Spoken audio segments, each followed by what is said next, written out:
ఇంకో ఐటెం తీసుకొచ్చా, super item తీసుకొచ్చా. ఫ్యాన్సీ పట్టు ఎలా అయినా వాడుకోవచ్చు. ఈ శారీ ఫ్యాన్సీ పట్టు అంటారు. శారీ అయితే సూపర్ ఉంటుంది. ఇది బార్డరు, ఇది శారీ, ఇది పైడి చెంగు. బ్లౌజ్ కానీ మీకు వచ్చేసి బ్లూ వస్తుంది. బార్డర్ కలరు బ్లూ బ్లౌజ్ వస్తాయి. ఇది బ్లౌజు, ఇది మొత్తం శారీ.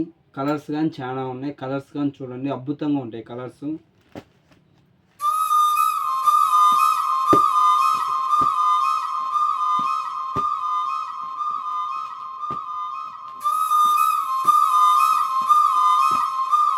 ఈ కలర్స్, ఇది బయట వచ్చేసి శారీ రేటు 1100, 1200, 1300 కానీ అమ్మే షాపులు ఉంటాయి. మన దగ్గర కేవలం ఎంతంటే చాలా తక్కువ. మన దగ్గర శారీ బయట అమ్మే 900, 1000 రూపాయల శారీ మన దగ్గర కేవలం చాలా తక్కువ. ఆఫర్ ఎంతో తెలుసా? కేవలం 699 రూపాయలు. కేవలం 699 రూపాయలు మాత్రమే. కలర్స్ కానీ చాలా ఉన్నాయి. మన షాప్ వచ్చేసి మెయిన్ బజార్ శ్రీ లక్ష్మీ శ్రీనివాస టెక్స్టైల్స్ దర్శి.